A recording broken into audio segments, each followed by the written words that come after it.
Sejam bem-vindos ao canal Palavra que Ensina.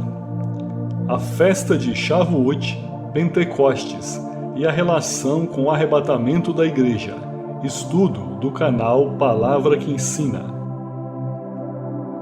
Pentecostes, Shavuot, é a segunda das 3 festas judaicas obrigatórias ordenadas por Deus. Êxodo capítulo 34, versículo 22. Enquanto os judeus chamam essa festa de Shavuot, no Novo Testamento a palavra grega é Pentecoste, que significa 50.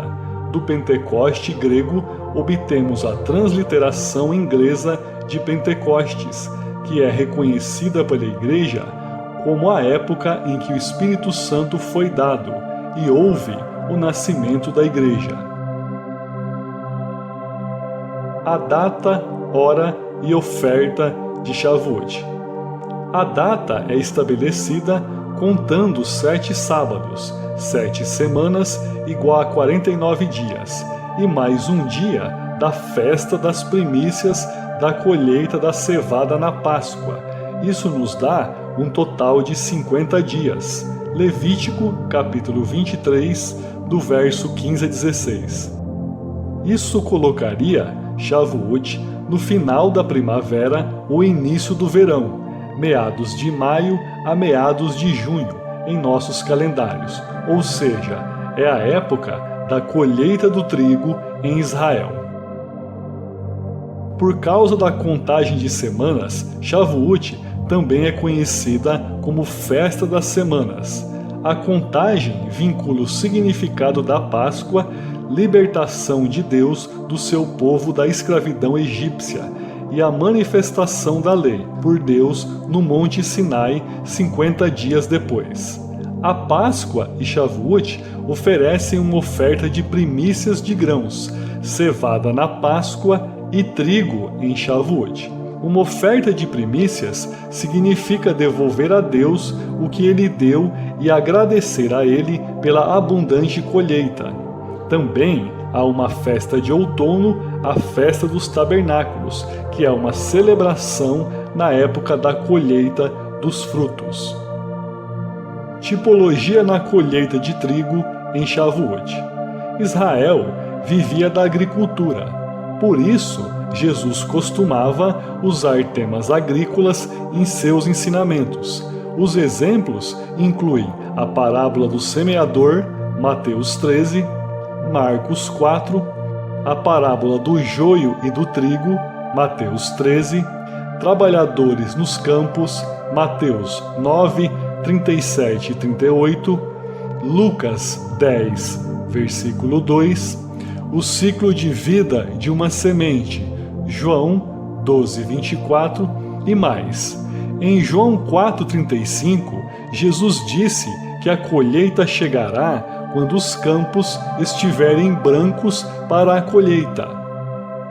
Os 50 dias da colheita da cevada até a colheita do trigo representam tipologicamente o tempo da era da Igreja, ou seja, da cruz ao arrebatamento.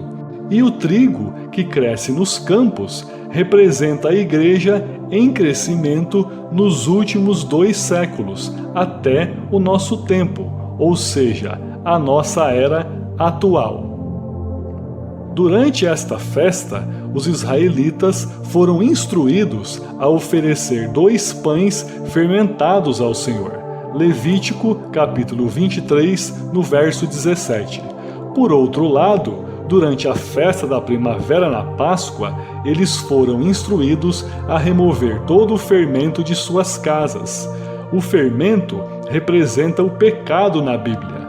Portanto, remover o fermento de suas casas é uma simbologia de remover o pecado de suas vidas.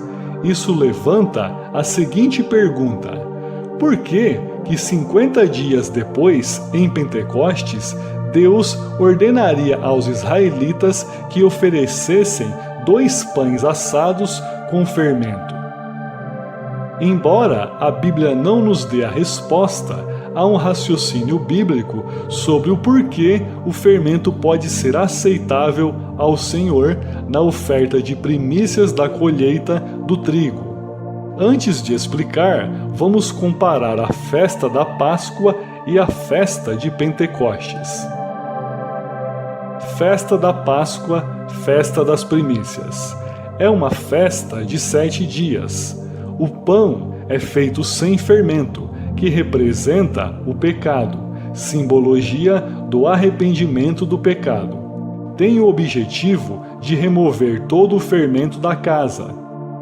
Lembra a morte do puro e impecável Cordeiro Pascal, simbologia da crucificação de Jesus, o perfeito Cordeiro de Deus. O sangue aplicado aos batentes nas portas das casas e o anjo da morte passando pelas casas cobertas de sangue é a simbologia do sangue do nosso Cordeiro que cobre os tabernáculos dos nossos corpos e remove nossa maldição da morte. A Páscoa comemora a libertação de Deus sobre Israel da escravidão no Egito, simbologia da nossa libertação do pecado e da morte. Oferta das primícias de um maço de grãos da colheita da cevada, simbologia de ação de graças ao Senhor por suas poderosas obras. Pentecostes, Shavuot, festa das semanas.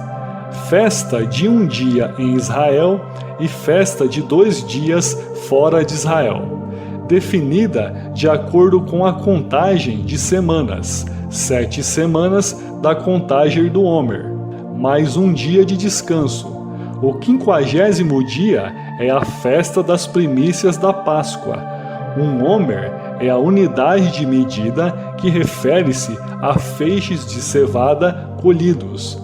Shavuot comemora Deus dando ao seu povo a lei no Sinai, 50 dias depois de libertá-los do Egito.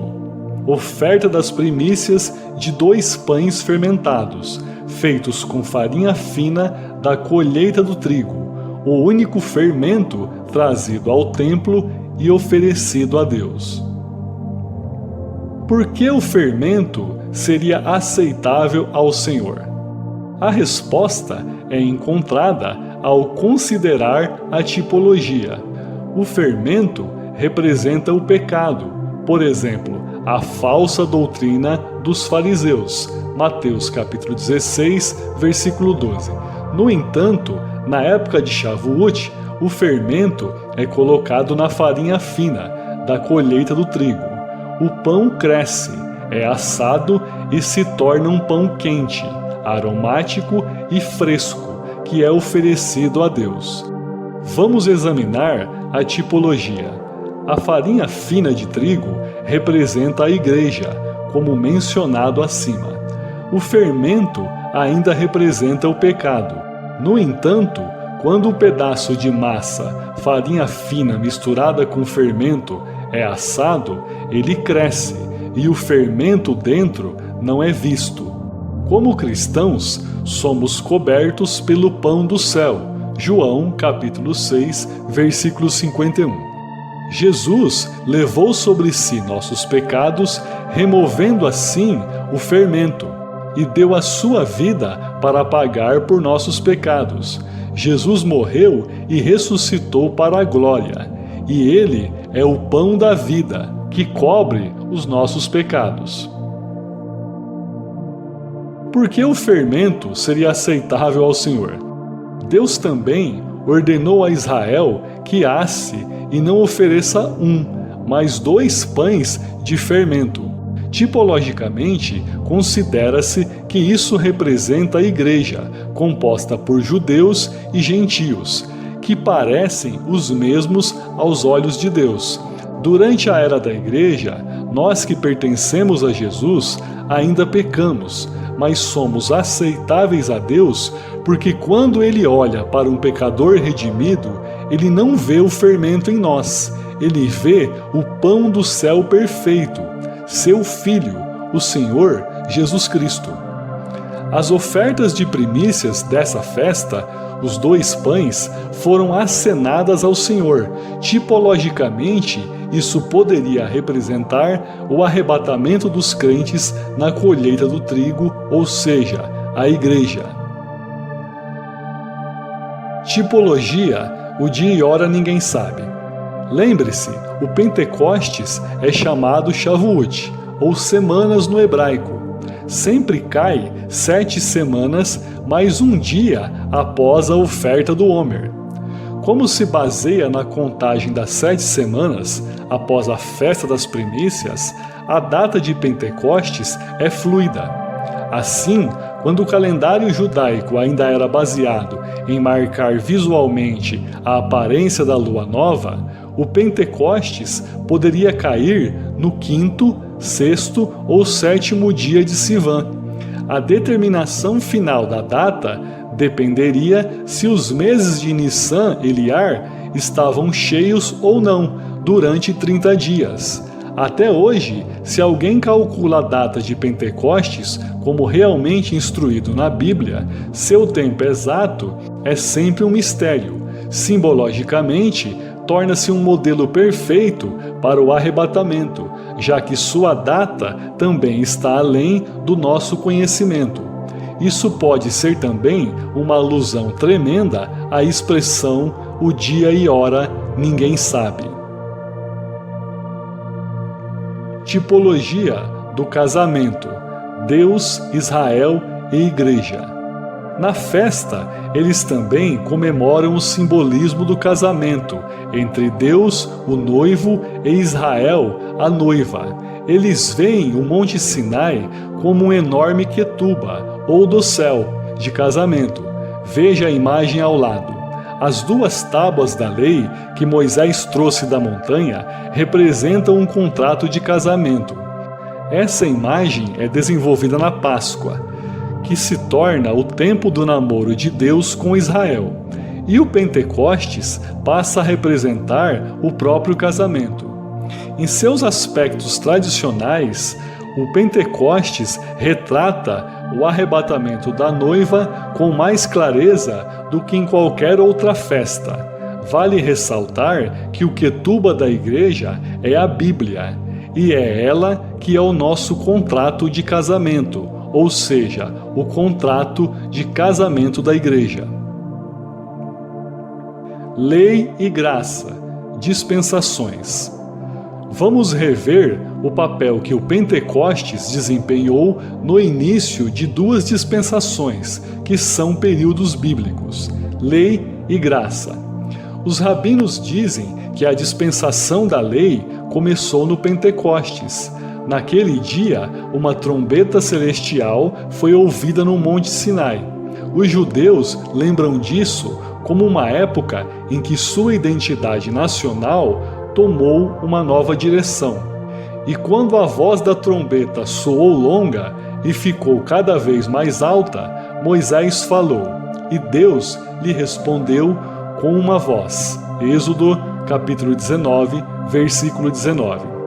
Muitos judeus dizem que isso, a primeira menção de uma trombeta no Êxodo, foi considerada pelos líderes espirituais de Israel como ocorrida no Pentecostes. Êxodo capítulo 19, versículo 1, nos diz que esse evento ocorreu em Sivan, no 3º mês. Além disso, a trombeta foi tocada não pelo homem, mas por um ser celestial. Era a própria voz de Deus. Moisés e o povo escolhido haviam se reunido no Monte Sinai, no 3º dia de preparação, onde eles se lavaram, limparam suas roupas e foram proibidos de tocar na montanha. Quando Deus desceu, uma trombeta soou longa e alta, enchendo as pessoas de reverência e terror.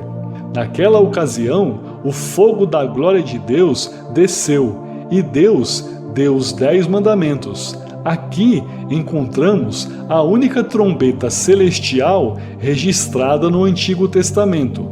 A próxima trombeta desse tipo deve soar no dia do arrebatamento e ressurreição, tornando o dia de Pentecostes uma possibilidade interessante para esse evento. porque o próprio Senhor descerá do céu com um grito, com a voz do arcanjo e com a trombeta de Deus, e os mortos em Cristo ressuscitarão primeiro. 1 Tessalonicenses capítulo 4, versículo 16. Biblicamente, a colheita da primavera costuma ser vista como tipificação da colheita ou arrebatamento da igreja. Como vimos, esta é a estação em que os plantios de grãos e frutas atingem a maturidade. A fruta é julgada e armazenada. O trigo está agora seguro nos celeiros da terra. No Pentecostes, uma pequena amostra é coletada, moída em farinha e assada em 2 pães. Eles são os pães de teste, fermentados da nova colheita. Como já foi dito, eles tipificam os 2 corpos dos redimidos no final dos tempos, que são Israel e a Igreja. Tipologia: Salomão e Sulamita. Outro exemplo bem conhecido desse pensamento que podemos citar nesse estudo é a vinda do noivo para a noiva no Cântico de Salomão. Ele vem para sua noiva no momento em que a primavera chega e os frutos estão quase maduros. Veja Cântico de Salomão, capítulo 2, versículo 8 ao 13. Mais uma vez, nesta passagem sobre o arrebatamento, vemos que a estação é a primavera. Aqui, a vinda de Salomão para sua noiva Sulamita é um tipo óbvio do Senhor e de seu relacionamento com a igreja, ou seja, o noivo vindo para sua noiva. O amado é descrito como deslizando através do topo das montanhas. Em outras palavras, ele está próximo, mas ainda não chegou. A estação é final da primavera. Em breve, a fruta será colhida. Essa passagem implica que a igreja será levada para casa. A estação é a do Pentecostes. Tipologia com Boaz e Rute. Como observado anteriormente, a colheita de grãos ocorre no final da primavera. Foi nessa temporada que Rute se tornou a esposa de Boaz. Muitos dizem que o livro de Rute é a narrativa mais bonita de toda a Bíblia. Rute era uma mulher gentia de Moabe, que se casou com uma família hebraica. Naquela época, havia uma fome em Israel, da qual a família esperava escapar emigrando de Belém para Moabe. Esses eventos ocorreram durante o período em que os juízes governaram a terra, após a morte de Josué. Foi um tempo de profundo declínio moral e espiritual. O marido e os 2 filhos morreram em Moabe, ficando viúva Rute, sua sogra Noemi e sua cunhada Orfa. Desta forma, logo partiram. Noemi decidiu voltar para sua casa em Belém, pedindo a Rute que ficasse com seu próprio povo, como Orfa fizera.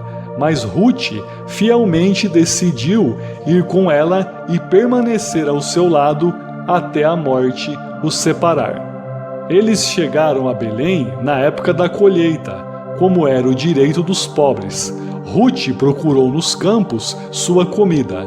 Como estrangeira pobre, ela não tinha nada a esperar, a não ser um futuro de viuvez perpétua. No entanto, ela achou graça aos olhos de Boaz, um rico proprietário de terras. Por instrução de Naomi, Rute foi à eira e deitou-se aos pés de Boaz, na noite de Pentecostes, a festa da colheita. Naquela noite, ele a reivindicou e a resgatou como um parente próximo, que tinha o direito de fazer. Depois de garantir o direito legal de casar com ela, eles se uniram em casamento. E ela lhe deu um filho, e aquele filho era Obed, o avô do rei Davi. Essa é a história de uma noiva gentia em uma terra estranha, que começou apenas com sua fé. Ela fornece uma imagem profética da noiva gentia de Cristo, a Igreja. Na mesma noite de Pentecostes, Ruth veio deitar aos pés de Boaz.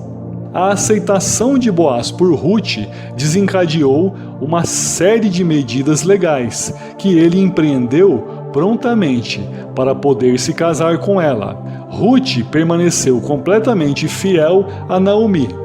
Boaz conhecia sua reputação como uma mulher virtuosa. Ele completou a justiça dela em seu casamento, fazendo dela uma herdeira da promessa messiânica. Uma pobre mulher de Moabe foi trazida para a linhagem do trono de Davi, da qual o Messias um dia dominaria as nações. A história se passa no momento da colheita. Acredita-se que a conversão de Ruth ao judaísmo tem uma grande semelhança com a aceitação voluntária da Torá e a aliança de Deus no Sinai. O rei Davi, segundo a tradição, nasceu e morreu em Shavuot, Pentecostes. O livro de Ruth, é claro, termina como uma genealogia de Ruth até o rei Davi. Esta é uma tipologia perfeita entre o noivo Jesus e a sua noiva, a Igreja. Tipologia com Enoque. A tradição judaica oferece uma tipologia de Shavuot, sendo o momento em que o arrebatamento poderia ocorrer. A tradição judaica diz que Enoque nasceu na época de Pentecostes. A Bíblia diz que Enoque foi arrebatado por Deus. Gênesis capítulo 5, verso 24. A tradição judaica afirma que Enoque foi arrebatado na mesma época do ano em que nasceu. Então, o que isso poderia significar? Tipologicamente, Enoque é considerado uma imagem ou tipologia da igreja, principalmente gentia. Enoque era um gentil anterior a Abraão. Enoque andou com Deus e foi levado, ou seja, arrebatado. Gênesis capítulo 5, versículo 24. Sabemos que a igreja nasceu na época de Pentecostes. Será que a igreja será arrebatada na mesma época do ano em que nasceu? No mesmo tempo em que Enoque foi arrebatado? O Espírito e a noiva dizem: vem.